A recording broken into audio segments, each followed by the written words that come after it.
Assalamualaikum dan selamat sejahtera bersama saya Muhammad Faris bin Aladin bersama rakan kumpulan saya Muhammad Anafi bin Roshan, Muhammad Khairul Rashdan bin Mat Samari dan juga Nurul Azmil bin Ahmed. Kami di bawah kelolaan pensyarah kami iaitu Profesor Madya Dr. Nordin bin Mamat menyertai International Conference in Action Research and Innovation in Educational Pedagogy 2023. Tajuk yang kami bawakan adalah kesan motivasi belajar intrinsik dan ekstrinsik terhadap minat dan prestasi pembelajaran murid dalam subjek Bahasa Arab. Mata pelajaran Bahasa Arab merupakan salah satu mata pelajaran elektif yang wajib dipelajari oleh murid-murid di peringkat sekolah rendah di bawah program JCAF dan juga KAFA iaitu di bawah kelolaan JAKIM, khususnya murid-murid Islam di semua sekolah kerajaan mahupun swasta. Namun, Bahasa Arab dilihat antara subjek yang sukar dikuasai oleh segelintir murid. Bahkan ada yang tidak berminat dengan pembelajaran Bahasa Arab menyebabkan kemerosotan prestasi murid terhadap penguasaan bahasa kedua ini. Tidak dapat dinafikan bahawa motivasi memainkan peranan penting dalam menanam semula minat dan bagi mewujudkan kesungguhan mempelajarinya. Peranan dan sumbangan motivasi dalam proses pengajaran dan pembelajaran iaitu PDP bersama bimbingan para pendidik dipercayai dapat menghasilkan impak positif yang besar kepada perkembangan dan pencapaian akademik pelajar menurut Guthrie dan Knowles 2001 dan Grape 2009. Berdasarkan penelitian yang dilakukan ke atas kajian-kajian lalu, antara faktor yang memberi kesan kepada pembelajaran Bahasa Arab ialah faktor motivasi pelajar itu sendiri. Beberapa masalah yang dikenal pasti dalam pengajaran Bahasa Arab dikaji dengan teliti daripada penulisan artikel yang lalu. Terdapat 6 jenis artikel yang kami gunakan dalam kajian kami. Menurut Woolfolk 1990, motivasi dirujuk kepada satu kuasa dalaman yang membangkit, mengarah dan mengawal minat serta tingkah laku manusia.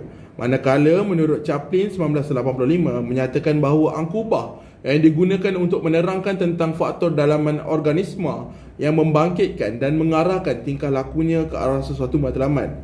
Vernon pula menjelaskan bahawa motivasi adalah tugasan yang memerlukan inisiatif peribadi. Mata pelajaran Bahasa Arab ini merupakan subjek elektif yang diperkenalkan di peringkat sekolah rendah. Bagi mencapai tahap penguasaan bahasa yang baik, para pelajar sepatutnya menunjukkan sikap yang selari dengan minat mereka seperti membaca bahan Bahasa Arab, mendengar perbualan dalam Bahasa Arab, mencari maklumat dalam Bahasa Arab melalui kemudahan internet dan tidak ketinggalan berkomunikasi dengan mereka yang memiliki kemampuan bertutur Bahasa Arab di bilik kuliah, di luar bilik kuliah, di kafe dan sebagainya menurut Abdul Halim dan Wan Muhammad 2006. Oleh itu, perubahan sikap yang negatif kepada sikap positif adalah penting untuk menjamin kejayaan murid dalam menguasai Bahasa Arab. Justru, satu kajian wajar dijalankan bagi mengenal pasti tahap penguasaan murid tahun 5 STREAM dalam kemahiran Bahasa Arab berpandukan peningkatan yang dibuat dalam meningkatkan motivasi murid. Kajian ini adalah bertujuan mengenal pasti jalan penyelesaian bagi meningkatkan minat murid terhadap pembelajaran subjek Bahasa Arab dan bentuk-bentuk motivasi yang terbaik yang boleh diterapkan kepada murid bagi meningkatkan daya usaha murid secara berterusan. Melalui perhatian dan refleksi, satu penyelidikan di kajian tindakan dilaksanakan bagi mencari jalan penyelesaian untuk mengatasi masalah murid kurang minat dengan pembelajaran Bahasa Arab. Melalui kajian tindakan ini, guru dapat mengenal pasti kaedah motivasi terbaik yang boleh digunakan bagi menyelesaikan masalah murid. Metodologi kajian yang dilakukan adalah berbentuk kualitatif dan dilakukan kepada 12 orang responden iaitu murid yang lemah di dalam subjek Bahasa Arab. Dapatan daripada responden adalah daripada kaedah perhatian yang dibuat oleh guru terhadap subtopik Bahasa Arab tahun 5 iaitu Ad-Domer ataupun kata ganti nama. Instrumen yang digunakan adalah aktiviti guru dan menyampaikan motivasi intrinsik dan ekstrinsik, satu set ujian topikal, satu set ujian lisan hafalan menggunakan kaedah tapak tangan dan pelibatan murid sewaktu pembelajaran Bahasa Arab. Faktor-faktor tersebut berpandukan kepada beberapa teori seperti Brunner 1966 mengaitkan motivasi intrinsik ini dengan naluri ingin tahu. Hatta 1981 menyatakan mengenai 5 dimensi kecenderungan motivasi seperti cabaran, insentif bekerja bagi memuaskan minat dan sifat ingin tahu. Percubaan penguasaan yang bebas, penilaian yang bebas berkenaan apa yang hendak dilakukan di dalam kelas dan kriteria dalaman untuk kejayaan. Okey, untuk jadual aktiviti guru, yang pertama adalah persepsi kebolehan. Guru memberikan keyakinan kepada murid bahawa mereka mampu belajar Bahasa Arab. Guru mendorong murid berfikir bahawa bahasa Arab ini tidak terlalu susah. Yang kedua, persepsi kawalan. Menurut Cole dan Chan pada tahun 1987, guru meminta murid agar tidak mencampur aduk masalah di rumah atau masalah lain dalam pembelajaran. Guru membangkitkan perasaan ingin berjaya kepada murid dengan menyatakan semua orang boleh berjaya dan perlu kepada usaha yang bersungguh-sungguh. Yang ketiga, perasaan dalam pembelajaran. Menurut Rotaum, Weiss dan Cinder pada tahun 1982, guru menggunakan kaedah nyanyian dan kaedah tapak tangan dalam menghafal perkataan Ed Domer, iaitu kata ganti nama, untuk mewujudkan suasana seronok dan menarik minat murid. Yang keempat, bantuan pengajaran. Guru membahagikan tugasan hafalan secara berkumpulan. Murid perlu saling bantu-membantu memantapkan hafalan. Guru akan membantu murid yang lemah secara hands-on. Guru juga menggunakan video tayangan sewaktu hafalan dibuat. Faktor motivasi ekstrinsik diwujudkan daripada rangsangan luaran dengan tujuan menggerakkan individu supaya melakukan sesuatu aktiviti yang membawa faedah kepadanya.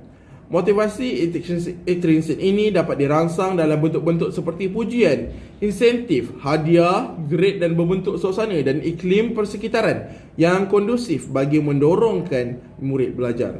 Jadual berikut menunjukkan aktiviti guru bagi faktor-faktor motivasi ekstrinsik berpandukan kepada Self-Determination Theory Desi dan Raya pada tahun 1995 yang diberikan kepada murid.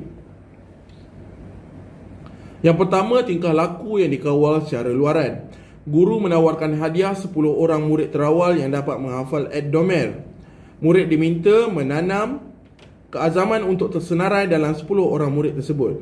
Seterusnya, peraturan introjected. Guru menetapkan semua murid mesti ingat sekurang-kurangnya 9 daripada 14 Ed Domer. Guru membentuk semangat murid untuk mampu menguasai pembelajaran.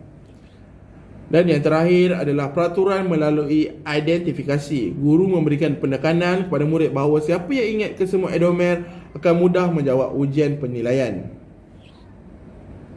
Hasil dapatan kami menunjukkan melalui ujian tipikal pada mulanya pelajar hanya mendapat 44%. Kemudian pada ujian pos, pelajar meningkat kepada 65%. Pada ujian lisan, pelajar pada mulanya mendapat 65% dan kenaikan yang tinggi sebanyak 93% pada ujian yang seterusnya. Semua dapatan menunjukkan trend positif setelah melakukan penerapan faktor motivasi intrinsik dan ekstrinsik kepada murid. Ini menunjukkan bahawa para pelajar mempunyai kesedaran dan dorongan untuk mempelajari bahasa Arab, seterusnya meningkatkan prestasi ujian. Dapatan ini dilihat selaras dengan dapatan-dapatan kajian yang dijalankan dalam konteks pembelajaran bahasa Arab yang banyak melaporkan bahawa tahap motivasi murid akan meningkat apabila elemen motivasi ini diterapkan di dalam elemen pembelajaran bahasa Arab, seperti kajian Muhammad Azli Lubis MA pada tahun 2019 Oktober, Zaini AR, Muhammad Rezauddin, Rufian Ismail dan Zakaria pada 2017 April, Abdullah Sulaiman dan juga Wan Abdullah Zakaria pada 2016 Julai. Kesimpulannya, pengintegrasian elemen motivasi intrinsik dan ekstrinsik yang bersesuaian dalam aktiviti PDP dilihat mampu meningkatkan motivasi belajar murid dan memperbaiki minat dan kesungguhan dalam belajar bahasa Arab. Apabila minat dan kesungguhan dapat diterapkan, prestasi pembelajaran murid juga semakin berkualiti. Hal ini kerana motivasi intrinsik dan ekstrinsik dipercayai dapat membantu untuk membentuk perubahan tingkah laku murid ke arah yang lebih positif. Bentuk dorongan yang berfokus serta bimbingan yang efektif menerusi perancangan gerak kerja dan aktiviti yang terancang bersama pendidik dan rakan sebaya diyakini dapat mempertingkat keupayaan kognitif, pemahaman serta keyakinan pelajar dalam proses pembelajaran. Hal ini dapat diperhatikan menerusi dapatan kajian ini yang menunjukkan bahawa murid memiliki kesedaran, keterujaan, kesanggupan untuk berusaha dan bersedia melakukan aktiviti pembelajaran secara aktif. Sekian sahaja daripada kami untuk pembatangan pada kali ini. Sekian, terima kasih.